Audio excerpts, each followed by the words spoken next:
What is up, you guys? It is your boy, Brenton Biggers here, and welcome to another video. And today's video, we're going to be doing my last NFL mock draft.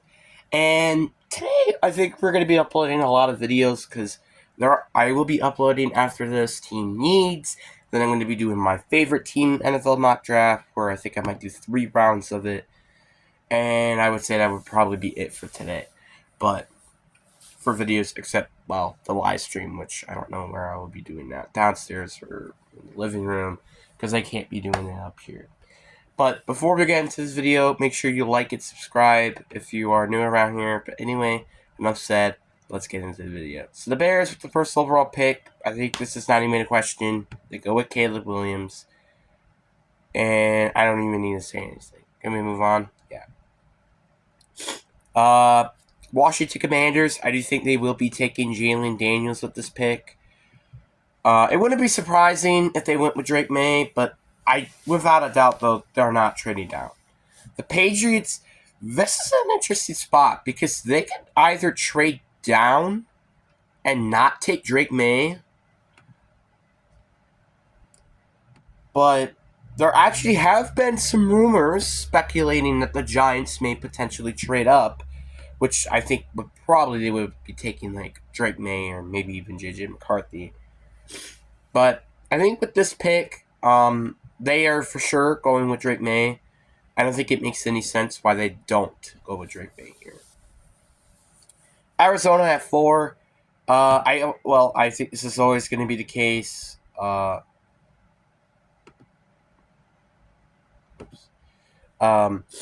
have Arizona. I'm going to have them trade down with the Vikings. I don't think this is really a question anymore in what's going to happen in the mock draft. I think the 11th, 23rd overall picks, and then I think they'll trade also the 90 overall pick as well for the 11th and 23rd overall picks. So, and with the trade, the Vikings go take their quarterback in J.J. McCarthy. I think it makes sense, and also I feel like it fits the scheme and stuff, so that's why, therefore, I think it makes a lot of sense. Chargers at 5. It is very interesting to see what they do with this pick. If Marvin Harrison's still available, without a doubt, I think they take Marvin Harrison, which he is available.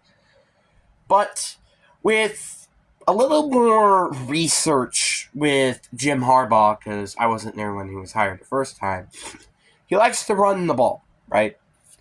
So I can't see them going with Joe Alt. Not gonna lie. So I think what the Chargers do here is still take Marvin Harrison, like I said. If he's not available, I wouldn't be surprised they take Joe Alt. If he isn't available, well, I do think, though, without a doubt, I think Joe Alt will definitely be the pick if Marvin Harrison is available. But since he is, I think they're going to definitely draft him. Giants at 6. Giants are an interesting team because for some reason they have actually shown interest in Michael Penix Jr., which I do not think should be going at 6 at all. But we have seen crazier things in the past. Like they drafted Daniel Jones, for crying out loud. But I think without a doubt with this pick, they're going offense. I don't think it does not matter. And I think, though, with this pick, they're definitely going to be taking Rome Odunze out of Washington. It's either that or Malik Neighbors, in my opinion. So, without a doubt, it's one of those two picks. Titans at 7. I have them going with Joe Alt out of Notre Dame. It's the same thing. They need to get old lineman help. Yes, they could take Malik Neighbors, absolutely. But I don't think they will because of the factor that they kind of could use it on their old lineman and stuff. Sorry, my nose. And then with the Falcons, I actually have them trading down with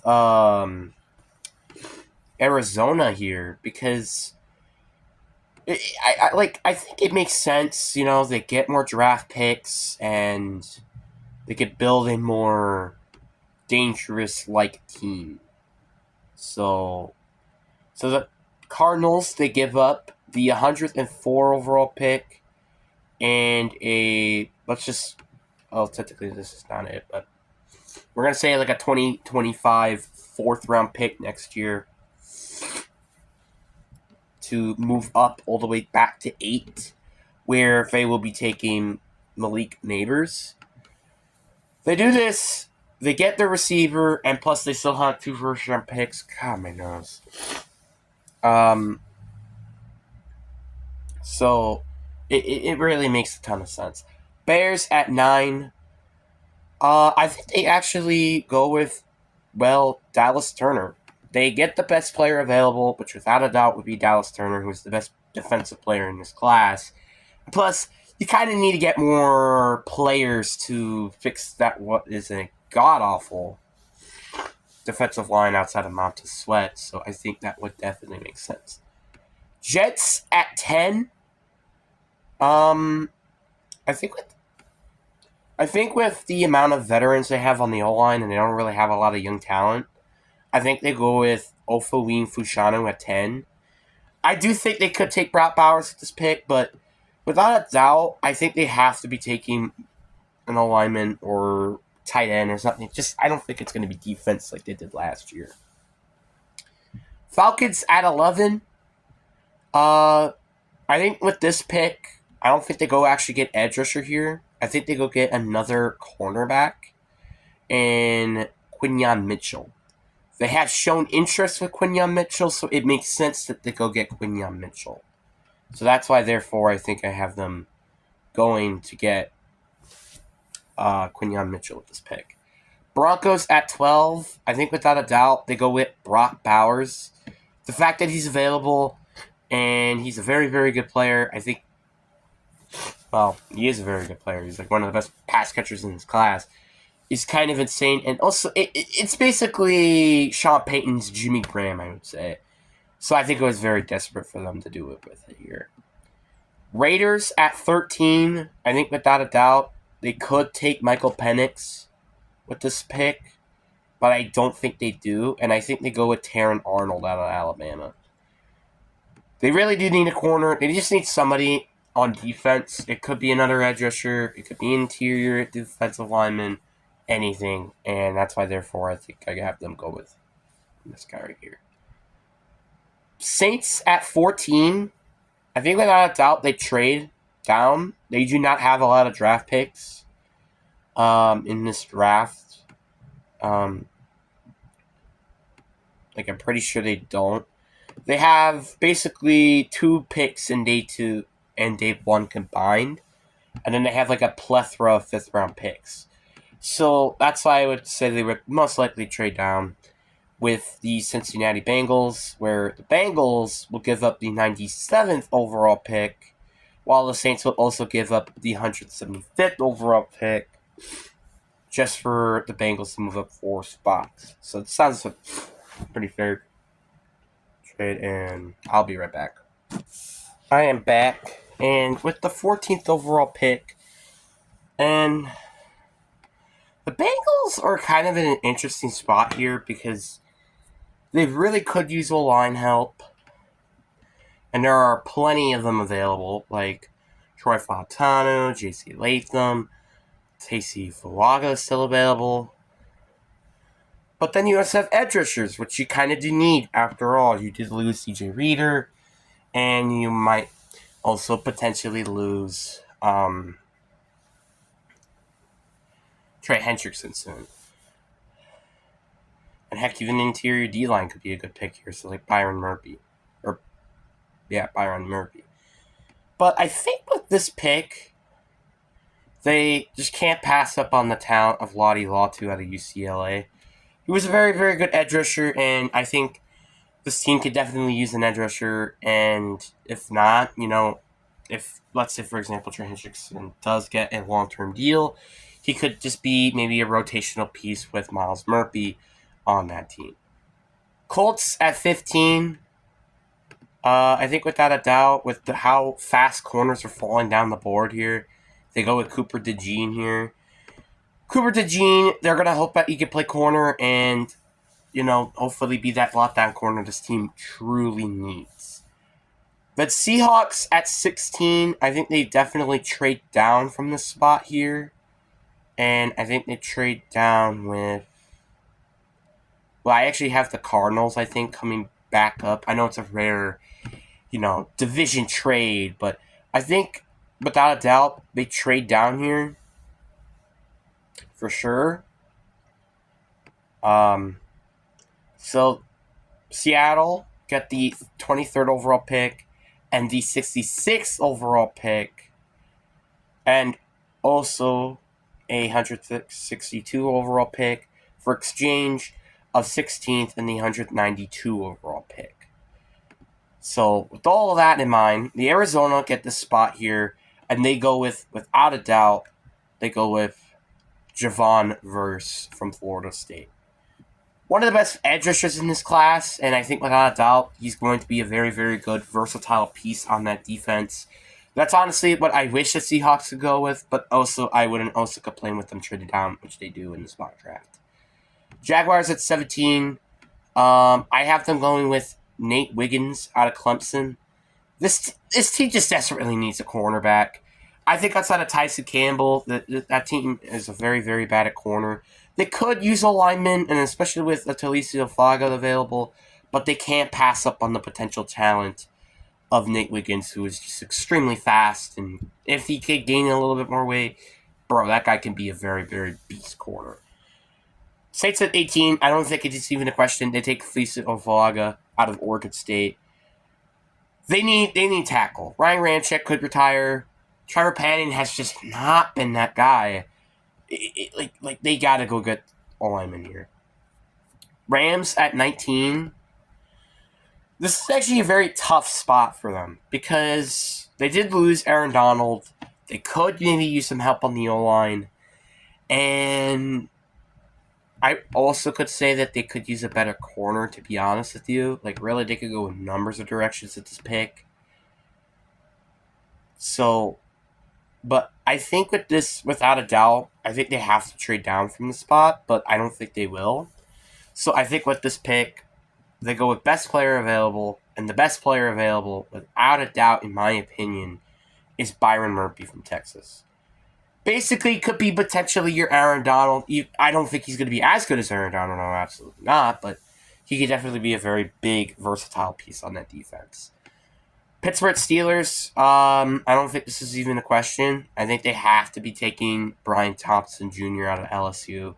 They need to get another receiver to help out. Who the frick is that quarterback? I think it could be Justin Fields.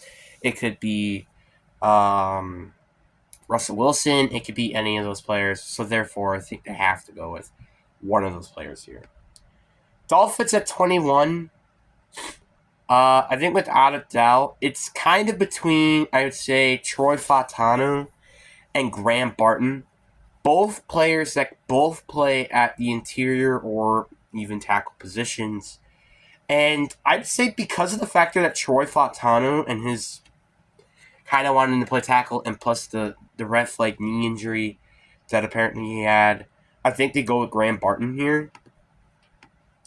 The reason why I say they go with Graham Barton is just because of the factor that this team is in a very, very good position.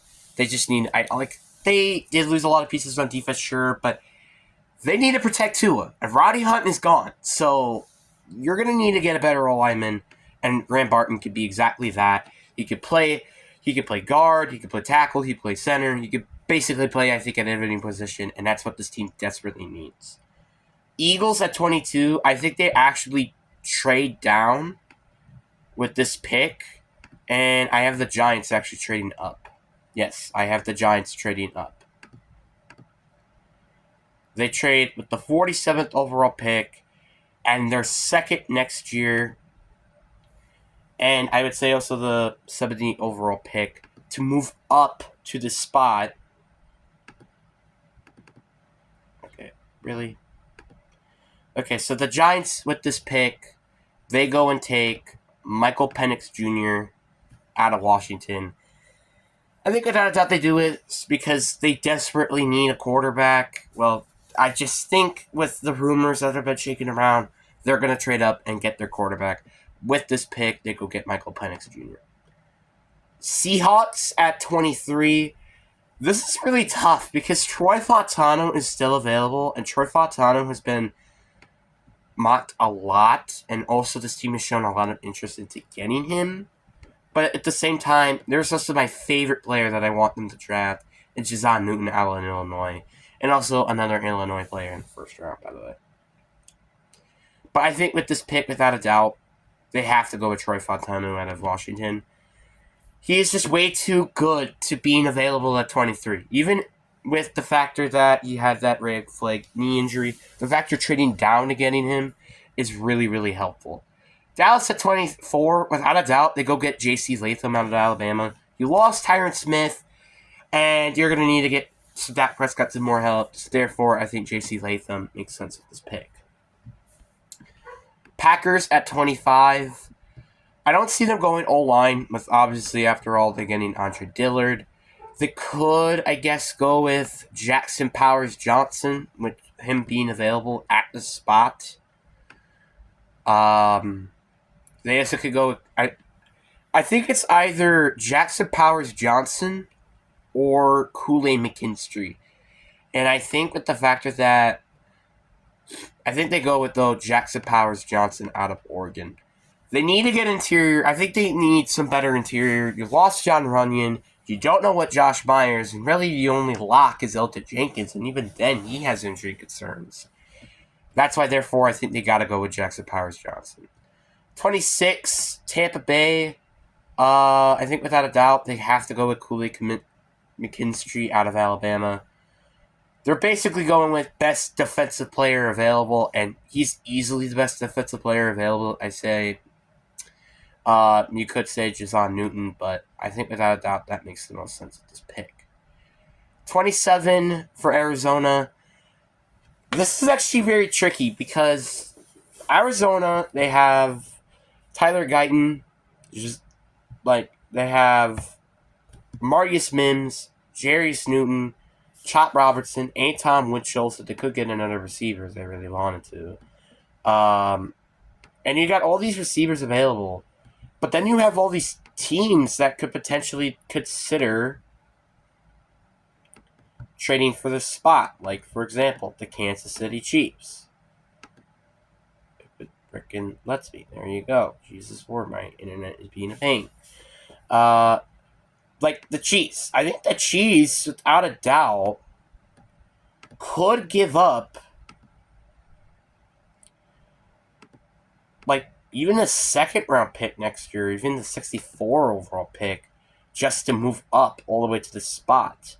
Obviously, I think without a doubt, maybe Arizona would have to give up like a third next year just to have this happen, or a fourth next year. But I think without a doubt, KC just move up to get a receiver. And with obviously this pick, they go get the best receiver available in Alton Mitchell. They move up, they get a receiver before the Buffalo Bills do, so the Buffalo Bills have a worse option at wide receiver. The Buffalo at 28, I think they go with Ladd McConkey out of Georgia. I just don't see them drafting Xavier Worthy. Xavier Worthy is a bit of a gamble, so therefore I think it makes sense that they go with him here. Lions at 29, I think the Lions trade down here with the Carolina Panthers, because the Panthers, I just think, make a lot of sense for them to going to trade up at the spot. So Detroit gives up the 29th overall pick, and then Carolina get the 30. They trade the 33rd. They get traded the 101 overall pick and the 142 overall pick. And then with this pick, the Carolina Panthers go and select Keon Coleman out of Florida State. Again, I don't see them going to Xavier Worthy either, so therefore I think they go with Keon Coleman out of Florida State. Ravens at 30, they go with Xavier Worthy here. Just, I think they can't pass on the factor that they could pair the best receiver, the fastest receiver, with Derrick Henry, Lamar Jackson, Zay Flowers, and Mark Andrews. They just can't do that. 49ers at 31. I don't know how, but Amargus Mims just falls at 31, and they should be very happy that he fell at 31. Easily, I think, one of the better players available, and I think without doubt they have to go draft him. Arizona then at 32. I have them without a doubt going with Jazon Newton, which is also just a miracle, the fact he fell this far. Honestly, I think this is a very, very a dream scenario here. You're getting Casey's second round pick. You're trading a fourth next year, and your other pick just to move down a couple of spots. And you get Jazon Newton, Javon Verse, and Malik Neighbors. All really, in my opinion, very, very high caliber players. So that's why I say this is very, very good. But what do you guys think about this draft class? I hope you guys really enjoyed this video. Peace.